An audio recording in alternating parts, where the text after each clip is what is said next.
Okay, so in the last week we had already started with single degree of freedom, free vibrations, number of basic concepts related to free vibrations were discussed, and that was the major part, I would say, in the last week, because once those basic concepts are understood, the rest of the things are depending on those basic concepts. If the basic concepts such as natural frequency, excitation frequency, damping, then mode of vibration, fundamental mode of vibration, etc. If these concepts are understood, then rest of the things will be understood because those are dependent on that, right? So at the end of last lecture in the last week, we were discussing about springs in series and springs in parallel. So this is something we had discussed earlier. We have studied how to determine equivalent stiffness when springs are in series, and this was the expression. Then we have also studied how to find equivalent stiffness of the springs when they are in parallel, and this was the expression. Now based on that, let me just give you an idea how to solve a problem. Now here in this problem there are three springs. So the variation in the problem will be number of springs will be increased, and there will be combinations of springs in series, springs in parallel. But the procedure that I am going to tell you, same procedure is to be applied for any problem. Complexity of the problem will increase based on number of springs that are in the system, and you can solve such problems which are there in question papers. I have provided you a number of question papers. You should try to solve those examples and let me know if there are any doubts. So this is the case where there are three springs in the system and there is a mass. So this is spring mass system. But there is not one spring, but there are three springs. There is only one mass, but there are three springs in the system. Two springs 1 and 2 are connected in parallel with each other, and then this system of springs 1 and 2 is connected in series with spring 3. So 1 and 2 are connected in parallel, and system of springs 1 and 2 together is connected in series with 3. But what we had discussed last time was we have to find out equivalent stiffness of this equivalent spring. We have to find out equivalent spring stiffness for three springs together. So what we should do? First, we should convert springs in parallel into equivalent system. Then we can connect that spring in series with spring number 3, and then accordingly you can solve this example. So let's see the problem just as an example. Three springs with same constant. Constant means stiffness are connected in series and parallel. So stiffness of spring 1, 2, 3, they are all same. In your given problem, they may be same or they might be different. In this case, stiffness of all the springs are same. And a 2 kg object attached at one end of the spring. 2 kg object is attached to one end of the spring. Other end of the spring is fixed here. So it is cantilever, fixed at one end, free at other end. At the free end, 2 kg mass is attached as shown in figure. Spring constant is K1 equal to K2 equal to K3 is 300 Newton per meter. What is the change in length of the three springs? Acceleration due to gravity is 10 meter per second square. But let me tell you, in this case it is only asked to determine change in length. But rather than change in length, we have to find out natural frequency here. That is not there in this problem, but you will have to add. How to do that, I will tell. Now spring constant is given as far as solution is concerned. This and this figure both are repeated. So you can consider any one figure. Acceleration due to gravity G is given 10 meter per second square. Mass of the object is 2 kg. Therefore, weight of the object is Wg, and that is 20 Newton. So what we need to determine is change in length of the three springs, delta x. But additionally, I would write here that we have to find out natural frequency of the system. What is natural frequency of the system which consists of three springs? That we have to find out here. Okay. But in any case, let us assume that we want to find out change in length or we want to find out natural frequency. We must know stiffness of the system. I am not saying stiffness of the spring. I am saying stiffness of the system. When I say system, means it consists of all the springs together. Springs 1, 2, 3, or maybe let us say there are 6 springs. So it means system of spring means all those springs together. We have to find out stiffness for equivalent spring. There are 3 springs right now, but later on we have to find out equivalent spring which represents these 3 springs. That is something we had discussed earlier, and in this problem also we have to do same thing. Spring 1 stiffness is K1, spring 2 K2. They are connected in parallel. Springs 1 and 2 are connected in parallel. So their equivalent stiffness as per our earlier expression is K1 plus K2, because K1 and K2 are connected in parallel. So equivalent stiffness K12 is K1 plus K2. So 300 plus 300, 600 Newton per meter. So what we have done? We have found out equivalent stiffness for springs 1 and 2 which are connected in parallel. If they are connected in parallel, their equivalent stiffness is stiffness of spring 1 plus stiffness of spring 2. Now we know, let me write here. Now let me we now know what we have found out right now is we have found out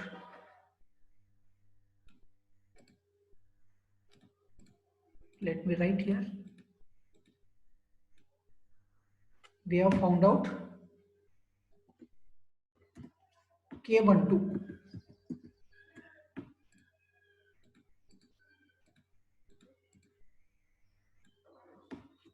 We have found out K12.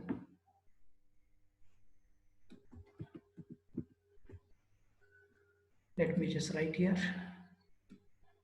Just wait for a moment. K12. We have found out K12, which is representing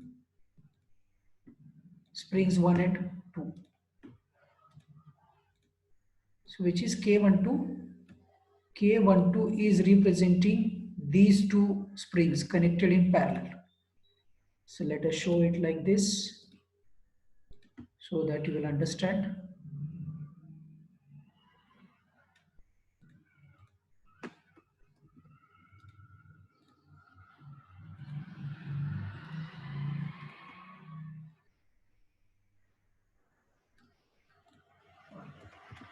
Okay, so this is K12 representing 1 and 2. Now K12 and K3 are in series. K12, which is equivalent stiffness for springs 1 and 2, K12 and K3 are in series. So we have to find out equivalent stiffness of springs K12 and K3 by following the expressions for springs connected in series. Spring K3 and spring 12 K12 are connected in series. So equivalent stiffness is 1 by K. K is equivalent stiffness of springs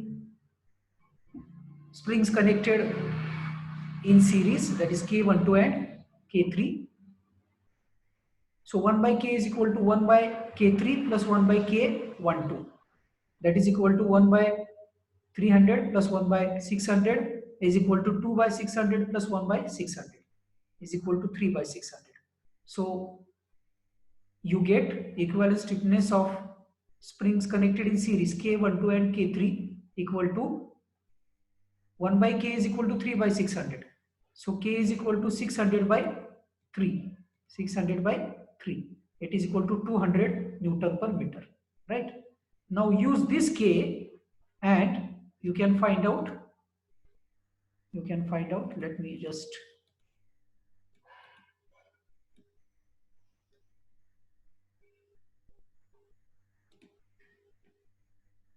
You can find out natural frequency. Just a minute.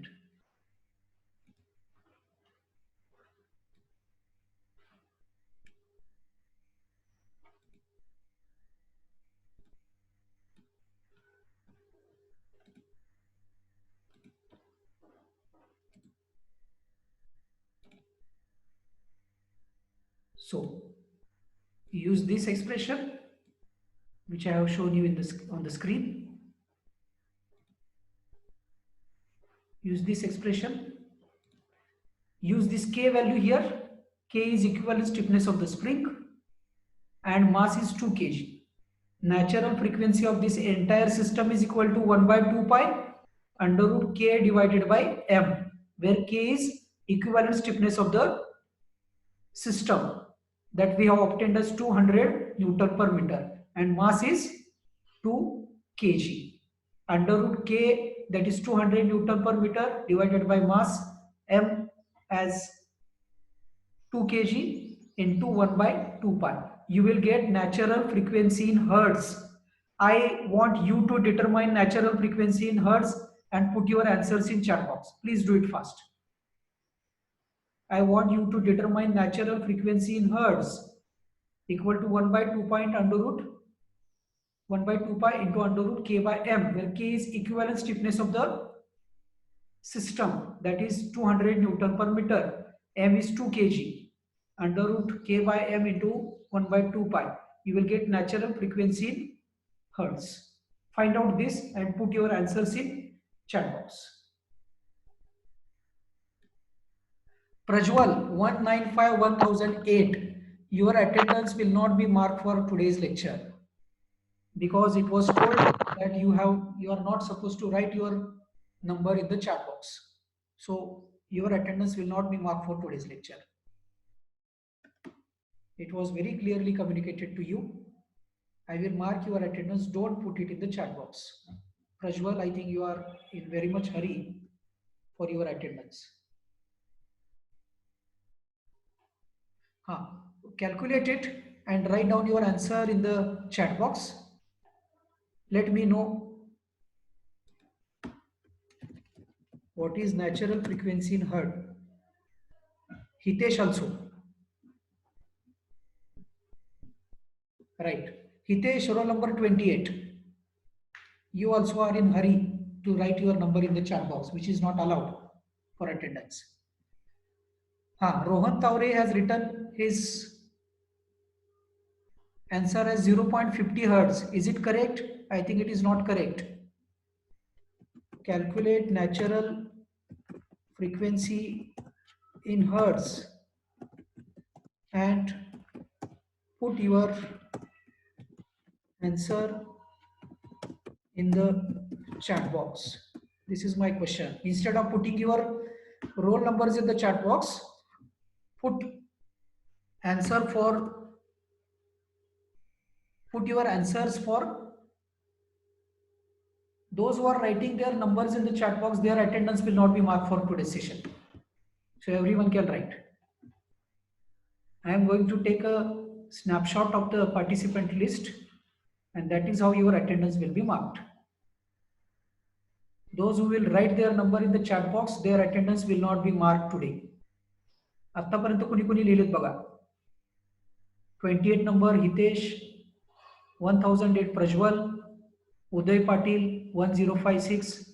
Now their attendance will not be marked. Other students are writing answers. That is good. That I appreciate. Instead of writing your numbers, write the answers. That is better. Okay, 1.59. Very good. Thank you for your responses. Very good. So this is how you need to determine natural frequency of the system. Very good, Akash. Srishay, Yukta, Omkar, Satyajit, Sanket. You should calculate on your own. Don't just copy others' answer and write down. I hope you are calculating on your own. Adinath, Aniket, very good. So now calculate time period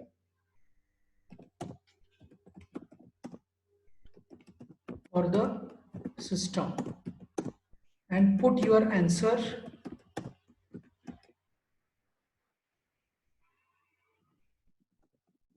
in the chat box. Now calculate time period for the system and put your answer in the chat box. How to calculate time period? To calculate time period, you need to use, yes, very good, time period. Time period, for time period, you should use this expression. Sriniket says that time period is equal to, Sriniket says that time period is 1 by Fn. Okay.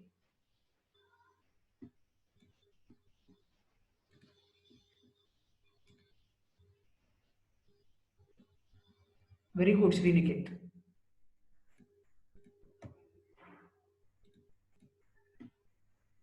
So time period is,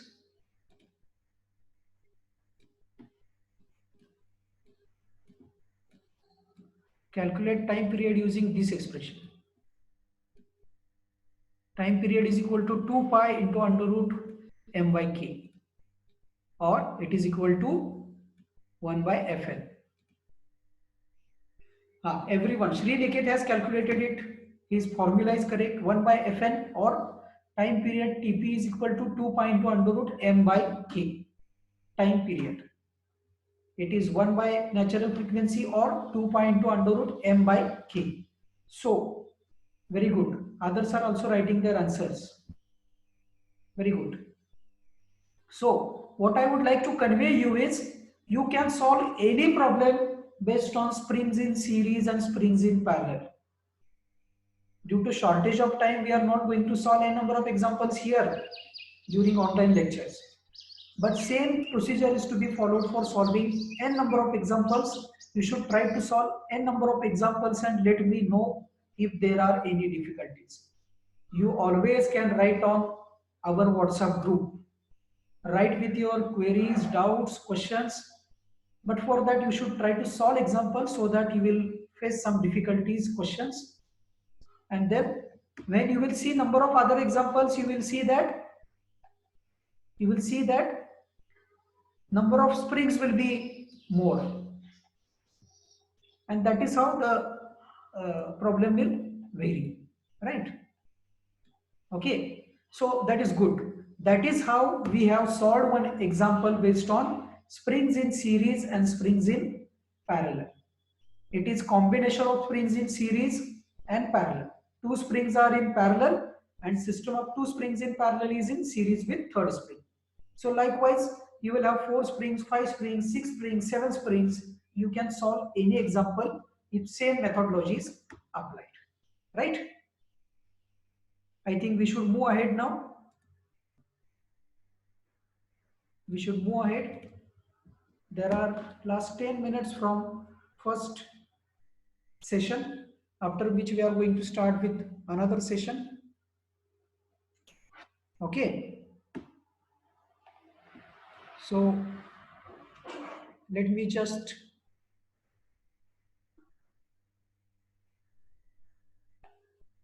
start with next session now. Sorry, next point.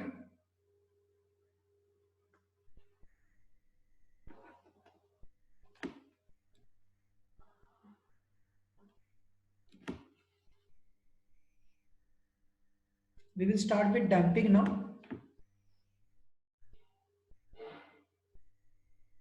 We are going to start with damping, types of damping and all that. Just let me start with the next concept.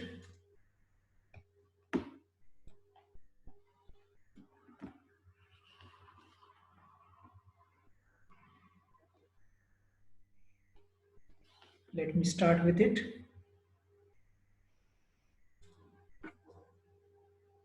Okay.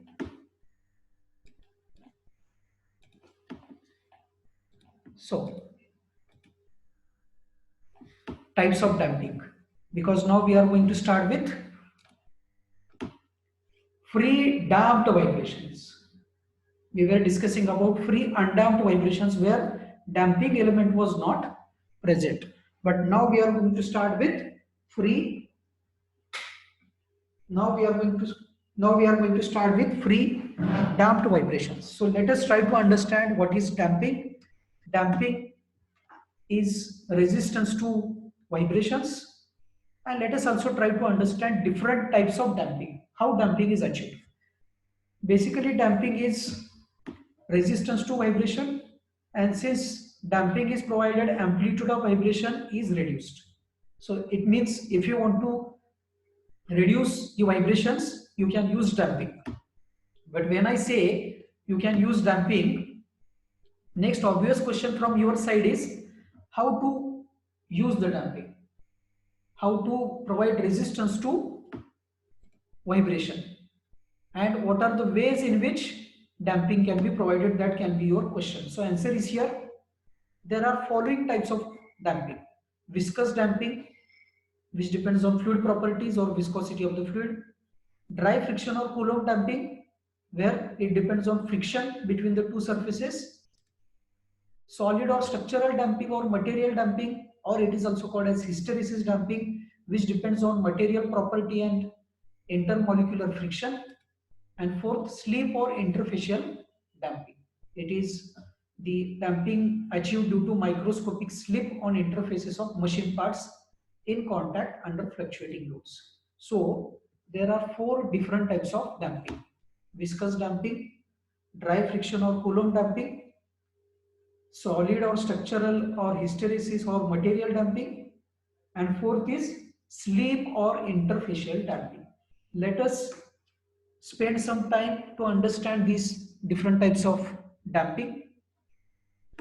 Try to understand four types of damping. Very self-explanatory sentences are written on the slide. Self-explanatory figures are put on the slide so that you can understand it very easily.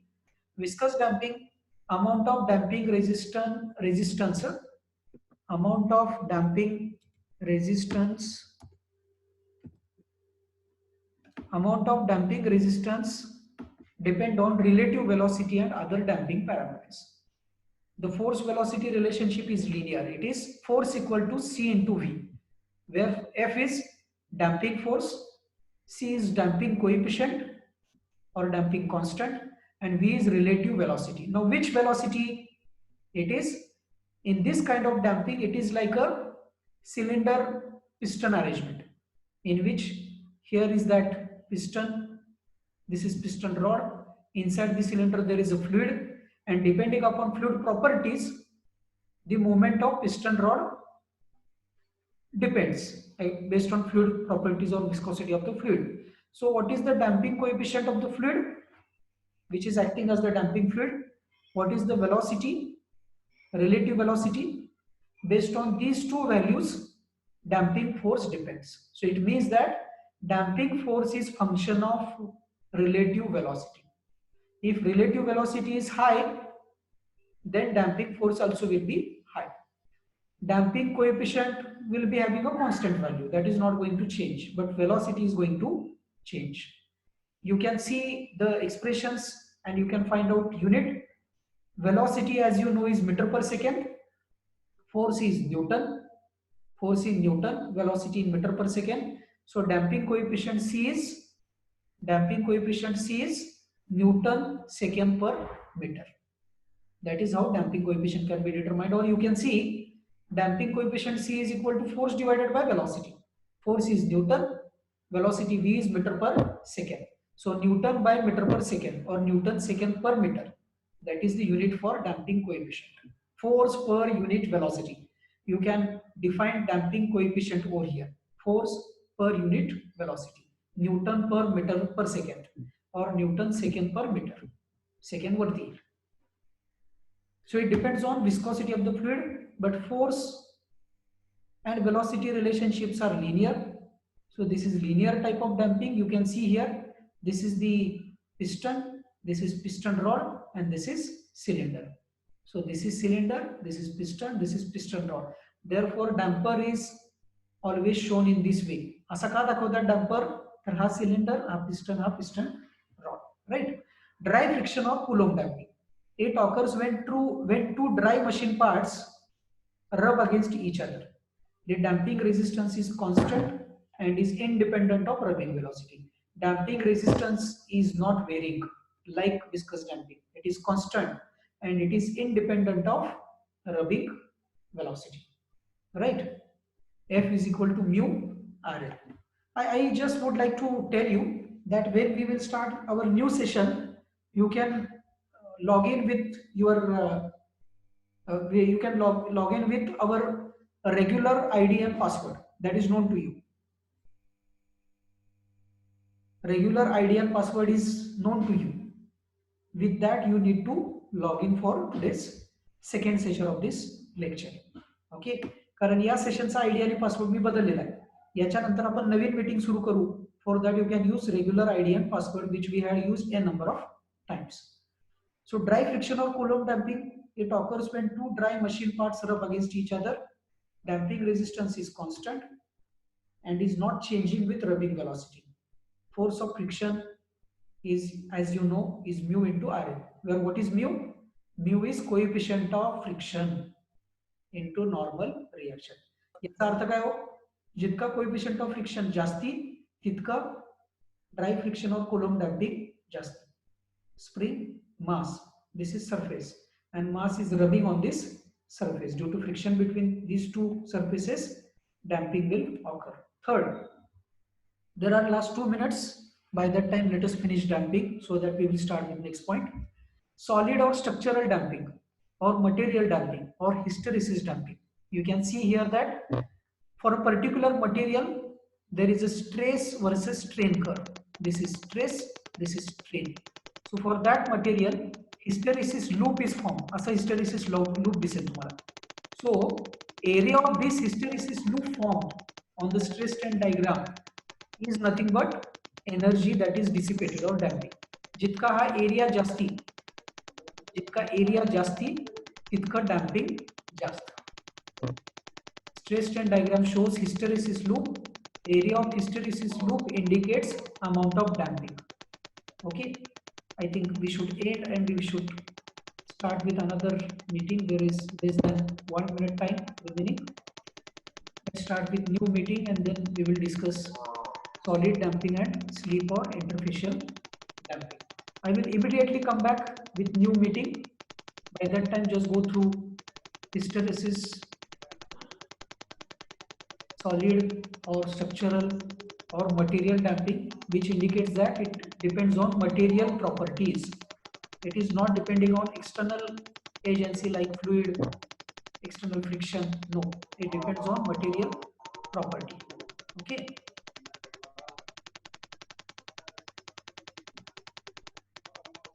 So it is the function of material properties.